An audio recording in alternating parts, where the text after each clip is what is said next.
Hello, हाय, नमस्ते, आदाब, सत श्री अकाल। मेरा नाम है हर्षद यादव और आपका स्वागत है डेव पैड्स में।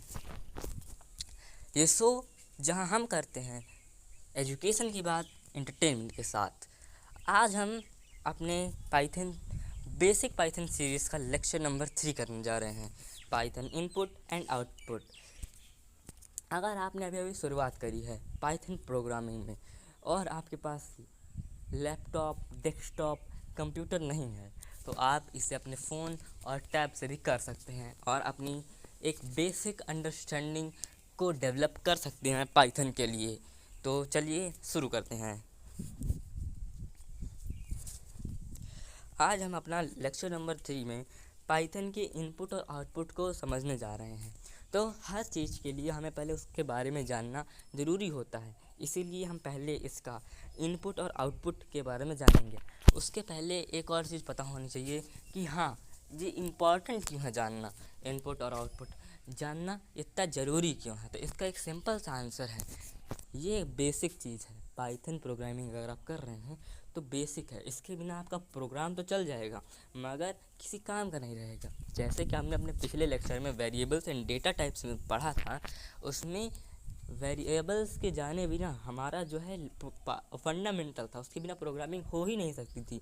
ये फंडामेंटल तो नहीं है, इसके बिना काम चल सकता है, बट एक प्रॉब्लम है कि वो जो आपका जो प्रोग्राम होगा वो किसी काम का नहीं होगा, क्योंकि जो उसका यूज़र होगा वो इंटरेक्ट नहीं कर पाएगा।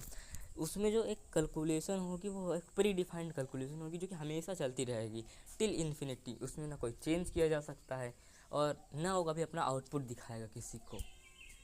तो इसके लिए इनपुट और आउटपुट जो पाइथन है वो बहुत इम्पॉर्टेंट है। तो पहले हम जानते हैं इनपुट क्या होता है। जो डेटा, जैसे कि अगर आपको कोई चीज़ दी जा, जैसे आपके पास एक कंप्यूटर है तो उसमें आप लिख रहे हैं 2+2, ये आपका इनपुट होगा। और इनपुट इसमें डेटा क्या है, 2 और 2 एक डेटा हो गए। उसके बीच में जो ऑपरेटर है यानी क्या करना है, ये भी एक डेटा हो गया, जिसके थ्रू आप क्या करते हैं कि आप अपना जो डेटा है, आपको जो चीज़ चाहिए, ये उसका रॉ मटेरियल जो होता है वो आप कंप्यूटर को देते हैं, उसको हम इनपुट बोलते हैं। Data given to a program is known as input. Users typing value is a common example. जैसे कि अगर आप मान लीजिए आप गूगल इस्तेमाल कर रहे हैं, तो उसमें अपने सर्च बटन में आप कुछ टाइप करते हैं, ये आप इनपुट दे रहे हैं गूगल को, वो प्रोसेस करके आपको उसके सर्च रिजल्ट्स देगा, ये उसका आउटपुट हो जाएगा। लेकिन जो आपने टाइप किया वो इनपुट है, इसके बीच में प्रोसेसिंग चलेगी और फिर आपको आउटपुट मिलेगा। तो मैं ये मानता हूँ कि आपको इनपुट समझ में आ गया होगा। उसके बाद आउटपुट क्या होता है। अब अगर जो आउटपुट है वो डाटा जो आपको मिल रहा है वो डिस्प्ले किया जाता है। प्रोग्राम में जो डेटा है डिस्प्ले होता है। जैसे कि आपने उसमें सर्च किया हेलो, तो उसके बाद मीनिंग आएंगे, गूगल में सर्च रिजल्ट शो करेगा। हेलो का मतलब हेलो कोई वेबसाइट नाम होगा, कोई डिवाइस का नाम होगा, तो वो जो शो करेगा वो आपका डेटा होगा, वो आपका आउटपुट डेटा होगा, यानी आउटपुट होगा। बेसिकली जो रिजल्ट्स प्रिंट होते हैं, जो रिजल्ट्स होते हैं, प्रिंट होते हैं, जो उनको हम क्या कहते हैं, आउटपुट कहते हैं। तो इतना आपको समझ में आ गया होगा कि बेसिक चीज़ें हैं, ये आप बहुत पहले से पढ़ते आ रहे हैं। अगर आपने कंप्यूटर सब्जेक्ट लिया होगा कभी भी, मतलब ज़रूरी नहीं है लेकिन आपने लिया होगा मान लीजिए, तो आपको ये बात पता होगी। चलो, हाँ, अब फिर से एक ज़रूरी बात आ गई कि हमें इनपुट और आउटपुट को जाने क्यों। इंटरेक्टिविटी, इससे जो आपका प्रोग्राम होता है वो डायनामिक और रिस्पॉन्सिव हो जाता है। यानी अगर इनपुट आउटपुट नहीं होगा तो कोई रिस्पॉन्स नहीं देगा। रिस्पॉन्स देगा वो कैसे, ये बताइए। आप उस पर ना इनपुट दे पाएंगे, और जब उसके पास आउटपुट देने का उसमें प्रोग्राम ही नहीं है तो कोई चीज़ देगा नहीं। और जब कुछ देगा नहीं, रिस्पॉन्स नहीं करेगा, मतलब कुछ बाहर बता नहीं पाएगा, तो रिस्पॉन्स कैसे दे पाएगा। समझ रहे हैं आप। यूज़र एक्सपीरियंस, जब आप डेटा और डेटा को आप प्रोवाइड कराते हैं और उसको रिजल्ट्स को क्लियरली देख पाते हैं, तो इससे जो आपका यूज़र होता है, जो प्रोग्राम का यूज़र होता है, उसका जो एक एक्सपीरियंस होता है वो काफ़ी अच्छा हो जाता है। इसके लिए इसके बाद जो सबसे ज़रूरी चीज़ है वो है ये, इसलिए क्योंकि अब रियल लाइफ में जिसका प्रोग्राम बना रहे हैं वो रियल लाइफ में एप्लीकेबल होना चाहिए। और रियल लाइफ में एक ही चीज़ तो होती नहीं है, उसमें डायनेमिकली चीज़ चलती है, चेंज होती रहती है, हर टाइप में सिचुएशन चेंज हो जाती है। तो उसके लिए आपको अलग अलग इनपुट देने पड़ेंगे और उस हिसाब से डिजायर्ड आउटपुट की आप चाहत रखेंगे। तो इसके लिए एक बहुत ज़रूरी है ये हमारा इनपुट और आउटपुट का कॉन्सेप्ट।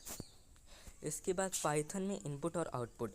देखिए पाइथन का जो बेसिक यूजर है, आप इनपुट फंक्शन के थ्रू लेते हैं। ये जो है वेरिएबल में असाइन किया जाता है फंक्शन। इससे जो आपका वेरिएबल होता है वो बाहर इंटरेक्ट करने लगता है यूजर के साथ, और यूजर इसमें अपना कोई एक डिजायर्ड डेटा सेट आपको प्रोवाइड करता है। तो इसका बेसिक सेट कुछ ऐसा होता है, input name is equal to input, इसके बाद ब्रैकेट लगाया जाता है। ब्रैकेट में जो ये स्ट्रिंग दी गई है, ये एक डेट वो है, एक प्रिंट हो जाएगी। क्यों? क्योंकि ये डबल कॉलन के अंदर है, तो इनपुट के साथ साथ वो वहाँ पर शो करेगा कि आपको अपना डेटा यहाँ पे डालना है आप। इसके बाद डेटा टाइप, अगर कुछ आपने ऐसे दिया तो बिना आपने अगर उसमें कुछ डेटा टाइप नहीं बताया है तो ऑलवेज जो है आपको स्ट्रिंग वैल्यू मिलेगा। जब तक आप उसमें डिफाइन नहीं करेंगे तब तक वो इनपुट जो है वो स्ट्रिंग की तरह लेगा। आप उसको बाद में आप उसका टाइप कास्टिंग करवा कर, टाइप कन्वर्जन करा कर आप उसको अपने डिजायर्ड में ले सकते हैं। जैसे कि आप कुछ ऐसे लिख दें a इक्वल टू INT, पहले आपको डेटा टाइप लगाना है, उसके बाद इनपुट। हाँ, आप INT की जगह फ्लोट भी लिख सकते हैं। अब आपने इनपुट या फिर INT या फ्लोट लगाया है तो इससे क्या होगा, जो डेटा होगा वो टेक्स्ट के फॉर्मेट में अगर आप देंगे तो इनवैलिड दिखाएगा। ठीक है। और चलिए अब आउटपुट। आउटपुट के लिए क्या होता है, आउटपुट के लिए होता है प्रिंट फंक्शन। इसका बेसिक यूजेस होता है, जैसे आपने हेलो वर्ल्ड प्रोग्राम जो आपका देखा था वो इसका एक बेसिक यूज है। जैसे कि उसमें था प्रिंट हेलो वर्ल्ड, तो आपको प्रिंट फंक्शन यूज़ करके उसमें डबल कॉलन लगाने होते हैं ताकि आप कोई स्ट्रिंग उसमें प्रिंट करा सकें। हेलो वर्ल्ड सबका पहला प्रोग्राम होता है। प्रोग्रामिंग में हर एक प्रोग्रामर ने जब स्टार्टिंग करी होती है तो हेलो वर्ल्ड प्रोग्राम से स्टार्ट करता है। तो ये इससे टेक्स्ट होगा, और ये एक ही डेटा सेट को एक ही आर्गूमेंट मतलब एक ही वर्ड को डिस्प्ले करता है टेक्स्ट के फॉर्मेट। दूसरा मल्टीपल आर्गूमेंट्स, इसमें मान लीजिए आपको, हाँ ये तब काम आता है जैसे आपने वैल्यूज इनपुट करा दिया है, तब ये बहुत काम आता है। और यूनिट्स भी आपने इनपुट करा दिया है तब ये आपके काम में आएगा। तो ये क्या करेगा, इस वैल्यू को यहाँ पर तो नहीं काम करेगा, यहाँ पर केवल वैल्यू और यूनिट और बीच में 10, इसको वो कंबाइन करा कर प्रिंट करा देगा। यहाँ पर कुछ नहीं है, लेकिन यहाँ पर रिज़ल्ट, इसमें जो f है आपका, वो आपने कहीं बाहर एक वेरिएबल ने साइन किया होगा f, उससे ये काम करेगा। उसके बाद एग्जांपल में कैलकुलेशन सोसम a प्लस बी, यानी a और b कोई वेरिएबल्स हैं जो कि इनपुट आपने लिया है, और a प्लस बी को जब आप सम कराएंगे तो ये टेक्स्ट के फॉर्मेट में, और ये जो है बाहर वेरिएबल्स में जो भी होगा उसके सम के हिसाब से ये दिखाया जाएगा। ठीक है। और इसके बाद हमारा इनपुट का वैलिडेशन। अब आपने जो इनपुट दिया है, यूजर ने इनपुट जो दिया है वो करेक्ट है कि नहीं, इसको यानी वैलिडेट कराना पड़ता है, चेक करना पड़ता है करेक्ट है, इनकरेक्ट है, कैसा है ये स्टेटमेंट। तो इसके लिए हम लोग यूज़ करते हैं इनपुट वैलिडेशन। ये एक पिरामिड के स्ट्रक्चर का होता है। हम इसमें error messages inform user invalid input clearly, ये हम एक एरर मैसेज शो कर देते हैं। जैसे कि a इक्वल टू इनपुट, फिर इफ़ हम एक साइन लगाते हैं, if A number dot is digit, ये कर दो, फिर क्या कहते हैं, ये कॉलन लगाओ, उसके बाद लिख दो ट्रू, और उसके बाद इल्स यानी कंडीशन लगा दिया कि हाँ अगर ये है तो ठीक, अगर नहीं है तो क्या करेगा, वो एक इनपुट एरर मैसेज हम शो कर देंगे। प्रिंट वैल्यू एरर, ये सब हम लगा कर क्या कर देते हैं, उसको शो कर देते हैं कि वहाँ पर ये करेक्ट है कि नहीं करेक्ट है। इसके बाद रेंज चेक्स यानी अब मान लीजिए आपको एक चीज़ बनानी है, एक प्रोग्राम है जिसमें ये बताया जा रहा है कि इस कॉलेज में एडमिशन कितने लोग ले सकते हैं। तो उसमें ये एक डिजायर्ड क्राइटेरिया सेट कर दिया गया है कि उम्र के हिसाब, ये गलत हो जाएगा। लेफ्ट से आपको एक एग्जांपल लेते हैं कि ड्राइविंग लाइसेंस, ये कोई देश है, कोई ऊटपटांग देश है, ठीक है। लेफ्ट से युगांडा है। युगांडा में बूढ़े लोग बहुत हैं और बूढ़े लोग ठीक से नहीं चला पाते और वो एक्सीडेंट बहुत कर रहे हैं। तो इन्होंने एक नया रूल निकाल दिया कि 65 साल से कम वाले लोग ही फॉर्म भर पाएंगे और छोटे बच्चे 18 साल से। तो इसमें रेंज बन गई ना कि 18 से 65 साल के उन्होंने अपने पोर्टल में अपडेट करेंगे। तो कैसे होगा, पाइथन में मान लीजिए उनका जो पोर्टल है जहाँ पर आप अप्लाई करेंगे, तो कैसे होगा, उसमें रहेगा इफ़ यानी अगर जो है एज जो है आपकी वो 18 से बड़ी है या बराबर है, और या फिर आपकी जो एज है वो 65 से कम या इक्वल टू है, तो आप क्या है, वैलिड एज वाले हैं, यानी आप अभी ड्राइविंग कर सकते हैं। आप अपनी आप जो है क्या कहते हैं, अपना ड्राइविंग लाइसेंस ले सकते हैं। हाँ, कहा जाता है कि 65 के बाद हम नहीं देंगे, 65 के बाद वाले चला सकते हैं लेकिन लाइसेंस नहीं क्लेम कर सकते हैं। ठीक है, इसके बाद न्यूमेरिक चेक, अगर आपको एज लेनी है, अब एज क्या होगा, एज जो होगा वो आपका नंबर में ही तो होना चाहिए। अब अगर नंबर में नहीं होगा तो जो आप रेंज चेक कर रहे हैं ये वाला प्रोग्राम तो ठीक से काम नहीं करेगा। तो इसके लिए हम न्यूमेरिक चेक लगा देते हैं। इससे ये कंफर्म हो जाता है कि हाँ न्यूमेरिकल वैल्यू ही है। अगर न्यूमेरिकल वैल्यू नहीं होगी तो एक एरर मैसेज आप लिख देंगे, वो प्रिंट हो जाएगा। इफ़ एज इज डिजिट ये age equal to INT age, इससे क्या हो जाएगा, नेम जो है एज जो है डिजिट में ले ली जाएगी। कोई अब आप डेसिमल भी लेंगे तो कोई दिक्कत नहीं है, तो नंबर ही है, उसको लिया जाएगा और फिर उसको इंटीजर के हिसाब से कन्वर्ट कर दिया जाएगा। और ये कन्फर्म कर देता है कि जो आपका एज है वो नंबर में ही लिया गया है, यानी जो आपका इनपुट है वो नंबर में ही लिया जाया है। अब why validate prevent error from incorrect input data. ये अब बहुत सारे लोग 65 साल से ऊपर वाले उन्होंने एक करा कि हम प्रोग्राम है उसको क्रैश कर देंगे। अब उन्होंने लोड बढ़ाया और गलत इनपुट दिया, बहुत ज़्यादा गलत इनपुट दिया। तो जो आपका कोड होगा उसमें एक एक्स्ट्रा आपके सर्वर्स होंगे और प्रोग्राम होगा उसमें एक्स्ट्रा लोड पड़ेगा।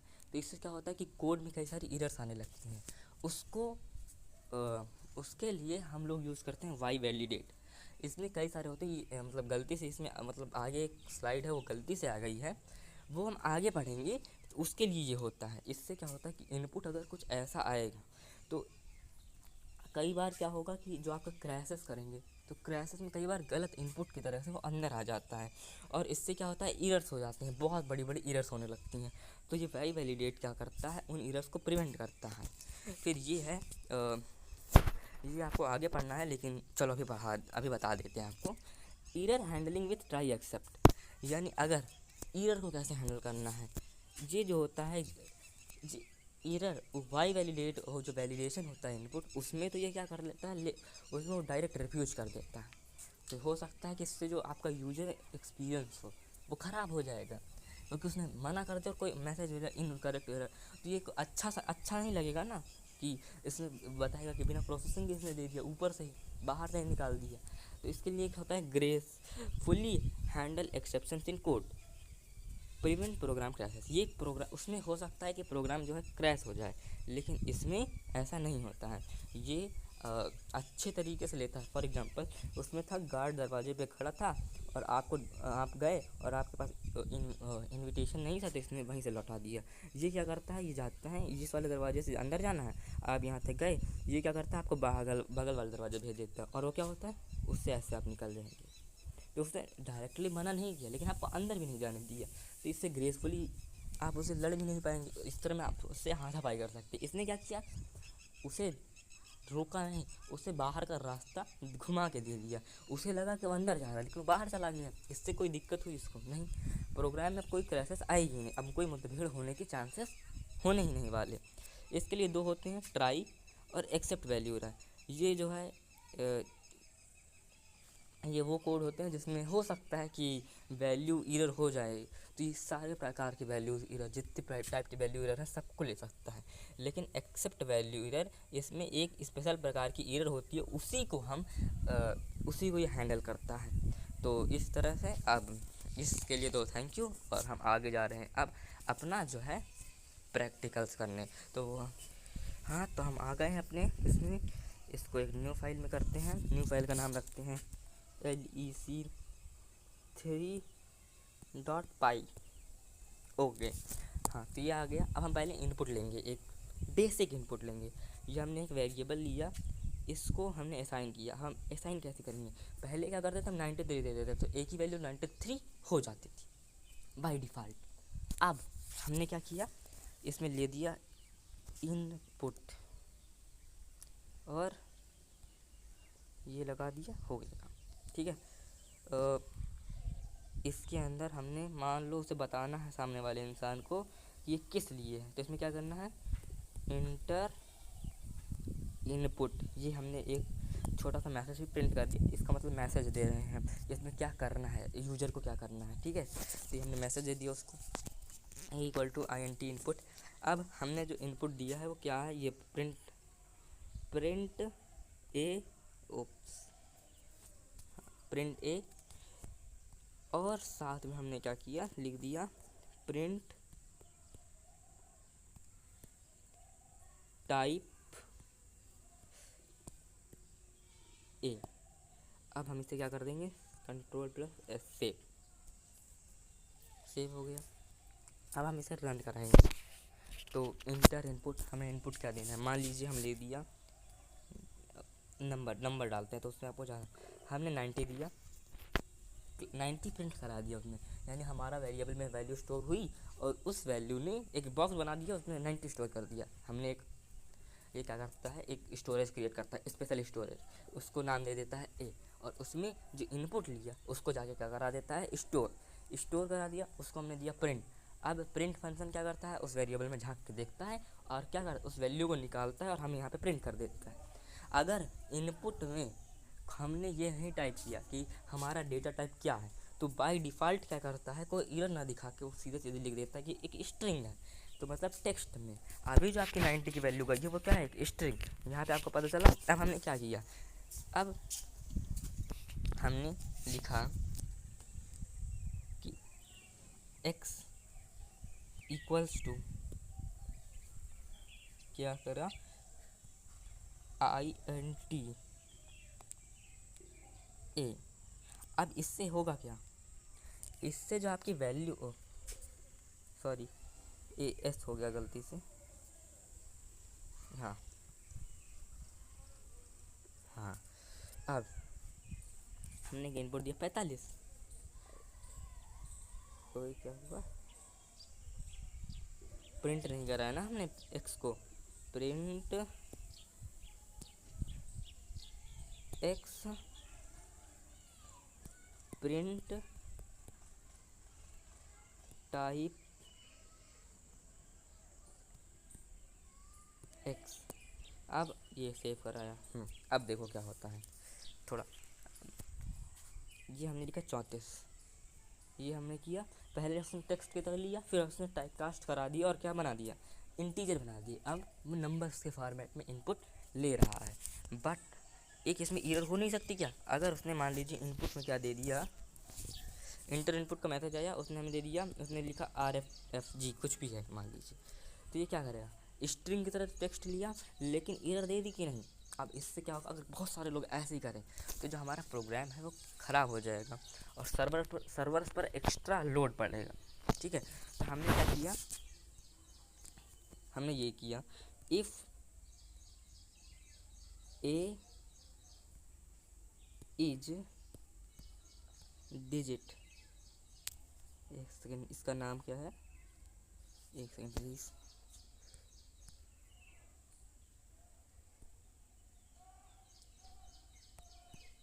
ये वाला, इफ़ एज इज डिजिट, गलती से हो गया था, ए dot digit is digit, if A digit, तो ये हमने कॉलन लगाया। अब ये हो गया, अब ये काम को आपको क्या करना पड़ेगा, इस पूरे प्रोग्राम को एक टैब से आगे करना पड़ेगा, क्योंकि और फिर हम लिख देंगे else, else print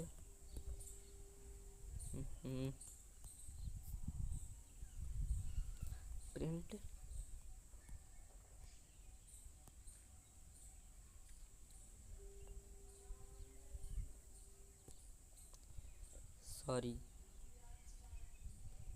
sorry, invalid, sorry invalid. इससे क्या होगा, अगर सामने वाले ने क्या किया, 343 इनपुट दिया तो ठीक से काम कर देगा। अगर उसने क्या किया, RFF REV लिख दिया, ओ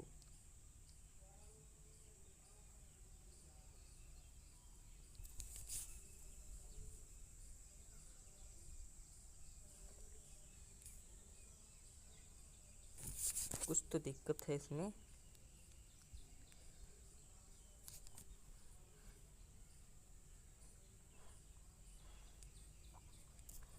दिक्कत है, और वो दिक्कत है ये, थोड़ा मुझसे भी दिक्कत हो जाती है, सॉरी। ठीक है, अब एक बार सेव करो भाई। हाँ, सेव हो गया। हमने लिखा रेस्ट। हाँ, अब काम किया, वो थोड़ा गलती हो गई थी, हमने पैरेंथेसिस नहीं लगाया था। और ये तो इससे क्या होगा, वो इनवैलिड प्रिंट कर देगा। अब इसमें कोई एरर दिखाई दी नहीं, दिखाई दी, प्रोग्राम ठीक से रन किया। जो उसको फंक्शन दिए गए थे, कंडीशन से उसने अप्लाई करी और फंक्शन को क्या किया, ठीक से किया। तो इसमें हमने क्या किया, इसमें हमने इनपुट लिया, ये इफ डिजिट चेक किया, यहाँ पे हमने टाइप कास्टिंग करी, प्रिंट किया, प्रिंट का टाइप चेक किया, और हमने क्या किया, हमने साथ में ये भी देख लिया कि हमारी वैलिडेशन, यानी इसको वैलिडेट कैसे करते हैं। वैलिडेशन एक काफ़ी कॉम्प्लेक्स प्रोसेस है, काफ़ी कॉम्प्लेक्स टॉपिक है, कॉन्सेप्ट है।